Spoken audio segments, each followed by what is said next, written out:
Welcome to another chat on Awakenings, Chapter 14, True Wisdom over Intelligence. That's a big one. People don't realize. People associate being smart with intelligence, but I associate it with being wise. What is the difference? So before I get into some of the chapter, like we can be educated through school, and we can have amazing minds, like scientific minds and that sort of thing, and be extremely intelligent. But it's amazing. I know some people that are absolute brainwaves, and it doesn't mean that you're actually wise in a sense. I feel you know how to navigate your way through court, or being a lawyer or so, or be an amazing salesman or car salesman. And I feel a lot of people that are maybe intelligent, not all, but it's almost like a game. And a lot of these people, and I think a lot of business people are very intelligent. But when the rules that apply to themselves don't apply to everyone else, and vice versa, they're not actually wise. True wisdom is knowing, for me, is the ultimate common sense. And the things we talk about is, in my view, very, very simple. It's ultimate common sense. And I don't feel you need to necessarily study. You can learn the theories of a lot of things, and that's intelligence. But being able to live a certain way and enact and embody that understanding, that's wisdom. And there's a saying that says, philosophy unlived is like dressing a dead corpse. There's no point.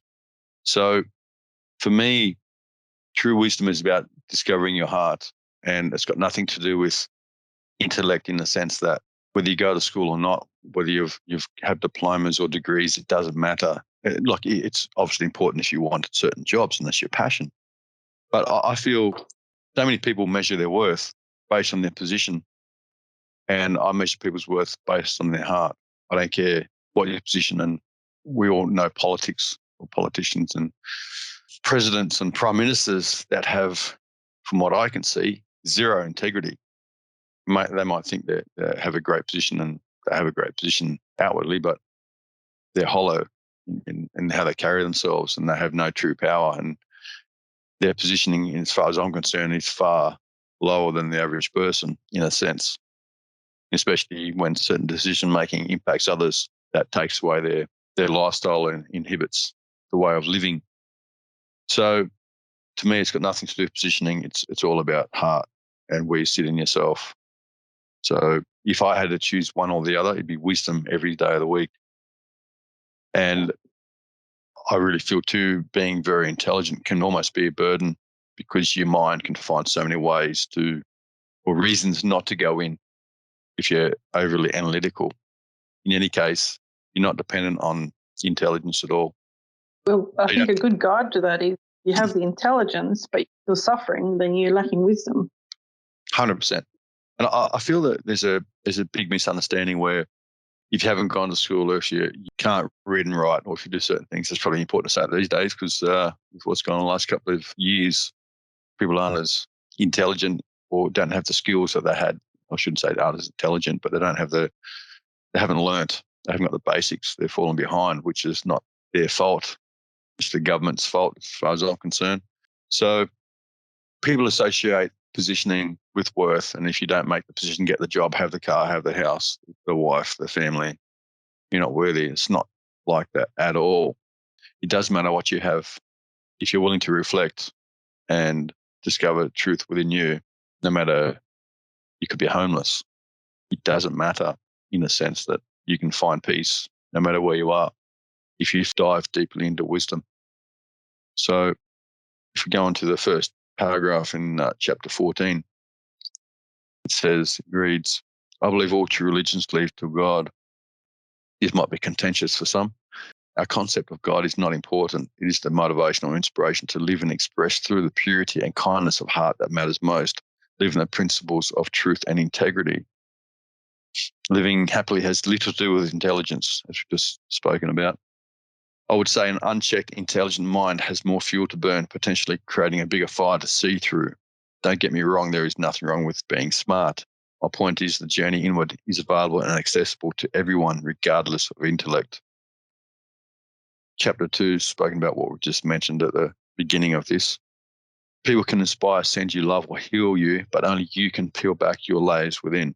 It's nice to resonate with someone or something that inspires you, offers your encouragement or a sense of confirmation on your path. This chapter for true wisdom over intelligence is rounding off why I've written the book and encouraging you to take the journey. It's really just an offering and why I've written this chapter and offering support and what I truly feel.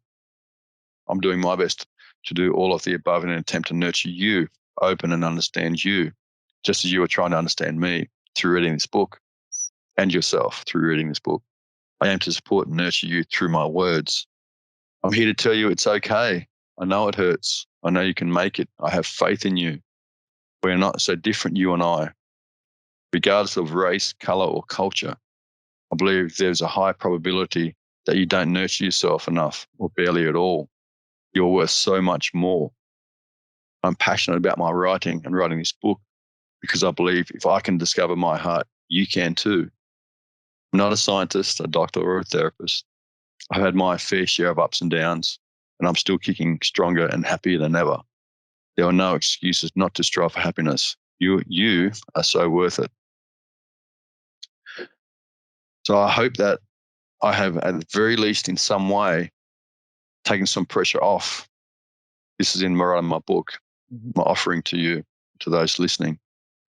We all have incredible challenges at times. No one escapes karma. We all will answer for what we say and do. Whether you're in a relationship or not, those who are just waiting for an opportunity to pounce or accuse you are in pain. And if you allow, they may just become one of your greatest teachers.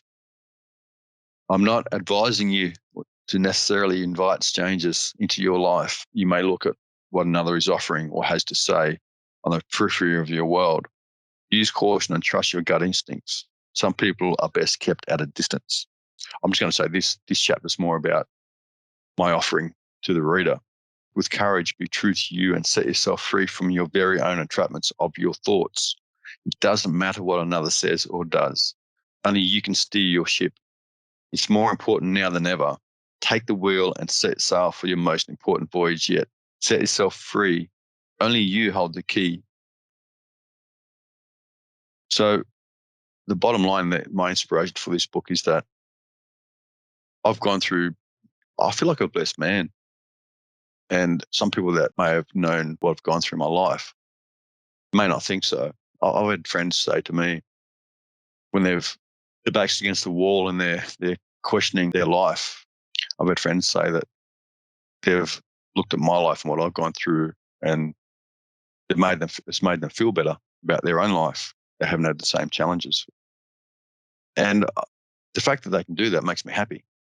If I've gone through hell at times, like many of us have, and can come out the other side feeling happy and free and peace, then anyone can. And anyone can. You just have to be willing to do it yourself. I'd rather people think, oh, how's he kicking? And you this book will bring up stuff for you. And Jackson's journey will bring stuff up for you. But we can all relate to Jackson to varying degrees.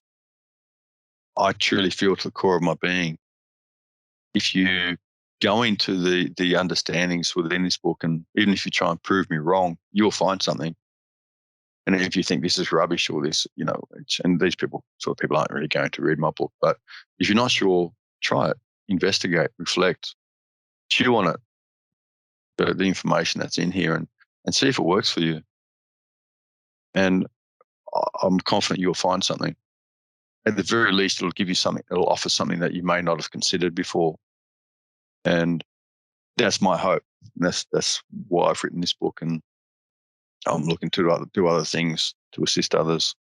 So there'll be more to come. Mike, to put in there, my recommendation, if you have read this book and you do enjoy it, read it again and again and again if you can. I mean, it's an easy reader. You can read it over a weekend, but you will get more and more information because it's jam-packed with information and little tidbits and things that you can apply. And I think each time you read it, you get something else.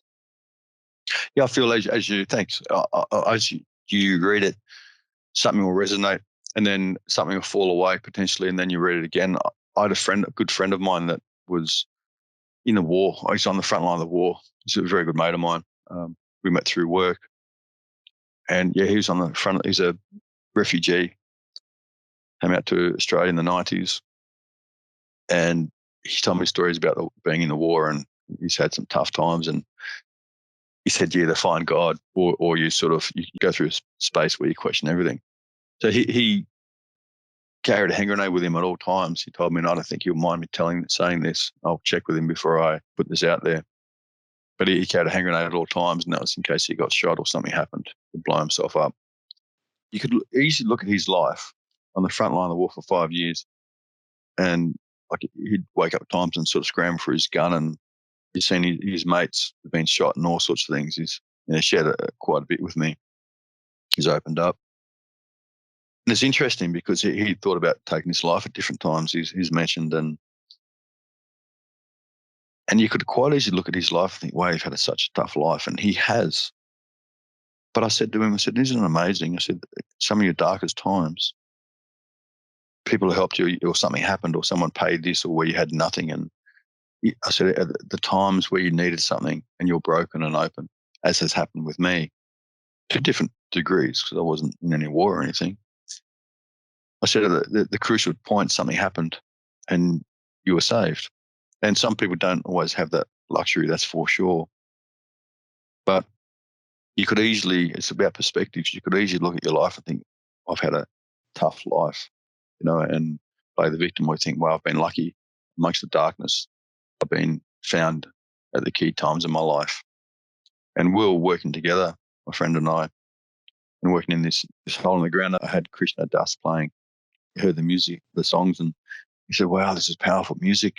I said, you can feel it. He said, yeah. I said, that's amazing with your past and what you've been through. I said, a lot of people disconnect and have trouble feeling to some degree. And I said, that's pretty profound that you're open to feel that. It goes to show, no matter what you've been through, where you're from, you have the capacity to feel and to expand and to grow. My friend even mentioned that he was crawling around in the forest for about an hour, like working way through the forest, and the pin was out of his hand grenade. And the times where he thought he was lucky. There's plenty of times he could have lost his life. So it really comes down to perspectives and being willing to find answers. And I think that's the key thing to remember, that when I wrote my book, I was curious because my friend had been through a lot, and I wanted him to have a read to see if it helped him, because I want my book to help many through many experiences. Because the philosophy is, no matter what you've been through, I feel they can give you insight and take you into yourself. And he read it, and as you mentioned about reading the book a few times, he read it the first time he was looking for something. He said he read it the first time, was like, wasn't sure what it was, he missed it. And he read it the second time, and he read it the third time. And after he read it the third time, he slowed down, took his time, read it. He said, he rang me excited, going, it applies to everyone, it applies to everyone, what I'd written in the book. I said, yeah, well, it does as a philosophy on life, to give you a perspective on how to work through and how to see things in a healthy manner. But it's important for me to get a perspective from people from all walks of life, to get a sense of the impact it could have on their lives. And that inspired me to carry on and to take the course that I took to finish it. And with your help too, Linda. So thank you very much. Linda really helped me proofread and got me to design the book, and has been there for a long time. We've been friends. I appreciate everything, Linda, that you put in for the book and proofread and everything. So I couldn't have done it without you. That's for sure. So thank you for that. You're a legend. And yeah, it's been such an amazing journey. So this is really just these chapters about help thinking and appreciation, and it's to inspire you that if I can do it, if I can find something and release myself, then so can you. And I truly feel that to the core of my being. Yeah, Linda, I know you've really gone through a lot of expansion together as well. So we want to share that and let that ripple out and let people know that during these times there are ways forward through experience and deep reflecting, and not getting caught for too long anyway. So I really feel anyone that's willing can discover something pretty amazing within themselves. And the whole point is to encourage everyone to take the journey. So I hope you do. So that's chapter 14, True Wisdom over Intelligence. So it doesn't matter your background, where you're from, doesn't matter anything. Just what matters is your willingness to go in. Wisdom is utilizing your understanding and living it. That's true wisdom. So thanks for listening in to chapter 14, True Wisdom over Intelligence.